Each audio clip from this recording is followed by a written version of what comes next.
momen ketika Soeharto ditanyai oleh anak SD kenapa Presiden Indonesia cuma satu.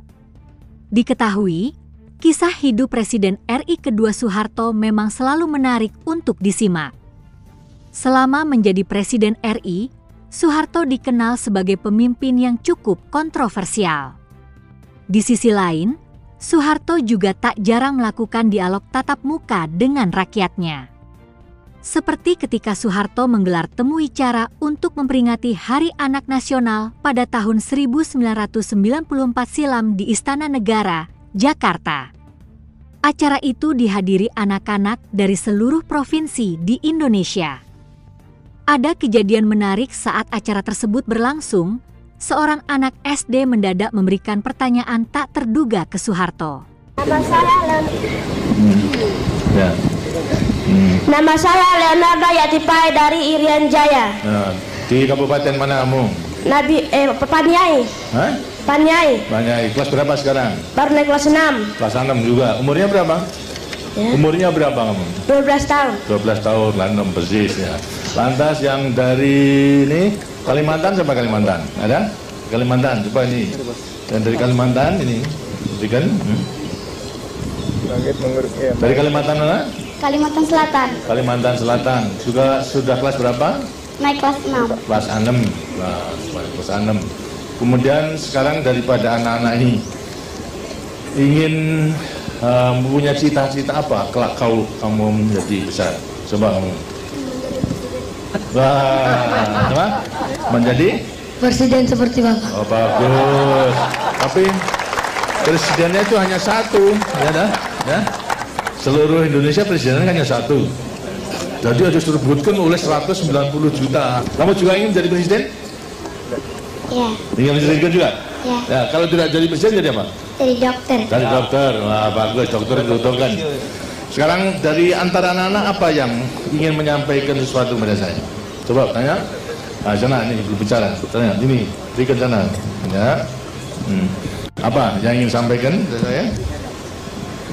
Nama saya Erwin Rahadi dari Nusa Tenggara Barat. Nusa Tenggara Barat NTB. Dari kabupaten mana? Dari Kabupaten Lombok Tengah. Lombok Tengah. Apa kamu mau menyampaikan apa pada saya? Saya mau nanya. Ya. Iya, Nanya boleh. aja, boleh. Iya, boleh nanya, boleh. Tidak usah malu-malu. Apakah orang cacat itu bisa jadi dokter, Pak? Dokter? Bisa. Kenapa tidak bisa? Yang cacat kalau kecuali cacat mental barangnya tidak bisa. Tapi kalau cacat tubuh pasti bisa. Karena juga ada mulai kalau cacatnya mulai kecil itu adalah bisa belajar. Bisa membaca, menulis, misalnya cacat buta seperti Helen Keller saja. Itu juga lantas menjadi pemimpin dunia ini. Itu juga cacat. Itu. Jadi bisa asalkan mau belajar. Lantas belajarnya ada huruf sendiri kalau orang mana toh?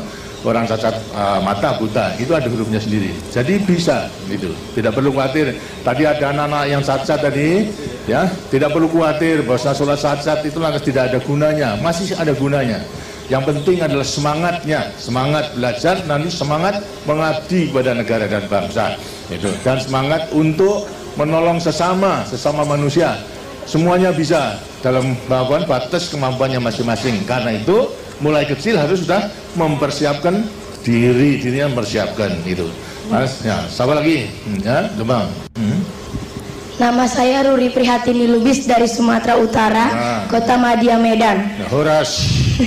Horas ya. Pak, saya mau tanya, berapa jumlah penduduk Indonesia sekarang yang tinggal di garis kemiskinan? Kemiskinan seluruhnya 190 juta rakyat Indonesia yang masih hidup di bawah garis kemiskinan. Sekarang tahun 93 kita sensus itu masih 25.900.000. 25,9 juta rakyat Indonesia. Dan yang menempati kurang lebih 20.666 desa tertinggal. Masih banyak ada? Banyak, Pak. Tapi juga yang sudah kita entaskan daripada kemiskinan sudah banyak. Itu selama 25 tahun ini dari 60% sekarang tinggal 13%. 13% dari jumlah yang sudah lebih tinggi. Jadi sudah banyak yang kita tetap, tapi masih ada yang juga belum menikmati pembangunan itu, masih hidup di bawah garis kemiskinan. Karena itulah kita memasuki Pelita 6 itu berjuang untuk mengentaskan mereka. Di antara anak-anak pun juga nanti bisa membantu di desanya masing-masing, ya. Nah, kita. Terima kasih, Pak. Baik. Apa lagi? Siapa lagi? Ya, ini kamu jadi presiden, kamu tanya lagi. Nama saya Andi Faisal Patajangi, berasal dari Kabupaten Bone, Sulawesi Selatan. Oh, gitu Selatan. Saya mau tanya, sejak kapan Bapak bercita-cita menjadi presiden? Wah, ini ya. Sebenarnya kalau terus terang, karena kehidupan saya dulu, Bapak dulu pada waktu zaman penjajahan sangat menderita. Sekolah aja dapat dikatakan tidak mudah gitu. Satu desa itu yang sekolah hanya saya sendiri, lainnya tidak. Begitu pula mengenai keadaan dan kehidupan pada waktu itu memang tidak mudah. Tidak hanya sekolah, tapi untuk hidup sehari-hari pun juga susah. Tidak seperti sekarang, kamu itu sudah menikmati daripada hasil perjuangan dan hasil pembangunan. Cita-cita saya pada waktu itu hanya ingin berjuang saja, berjuang untuk membebaskan diri dari penjajahan. Dan telah berhasil, sekarang berjuang untuk mengisi kemerdekaan itu. Jadi terus terang saja, dulu saya tidak mempunyai cita-cita menjadi presiden, gitu. Terima kasih, Pak. Nah, jadi hanya kemudian secara kebetulan, kemudian di tengah jalan berjuang ini, rakyat mempercayai pada saya untuk menjadi presiden. Itu jadi lain. Kalau kamu boleh cita-cita, tapi dulu saya tidak mungkin untuk bercita-cita menjadi presiden itu tidak mungkin, gitu. Tapi toh di tengah jalan perjuangan Tuhan mengizinkan pada saya dengan dukungan rakyat saya menjadi presiden, gitu. Ya, terima kasih. Terima kasih. Lagi, ya. Ini, segitu nih, coba. Apa? Nama saya Hamli dari Provinsi Sulawesi Tengah, Kabupaten Bangkai. Saya mau tanya, mengapa presiden di Indonesia cuma satu, padahal Indonesia sangat luas? Ya terang gitu. Nanti kalau presiden itu hanya satu untuk memimpin negara dan bangsa itu. Kalau sampai 2-3 itu, nanti lantas tidak bisa berjalan dengan baik. Banyak pemimpin, banyak kapten, kemudian lantas ya negara menjadi rusak, gitu. Tapi terang bahwasanya presiden yang satu ini hanya melaksanakan apa yang diputuskan oleh rakyat, ya, melewati MPR menentukan garis besaran negara. Walaupun satu, tapi sebetulnya terikat kepada garis besaran negara, terikat kepada Pancasila, terikat pada Undang-Undang Dasar 45. Jadi memang tidak boleh, menurut undang-undangnya memang hanya satu, tidak boleh satu aja hanya untuk 5 tahun. Setelah 5 tahun boleh dipilih lagi untuk berapa? 5 tahun. Setelah 5 tahun kemudian atas pertanggungjawaban bisa juga dipilih lagi untuk berapa? 5 tahun. Begitu seterusnya, ya.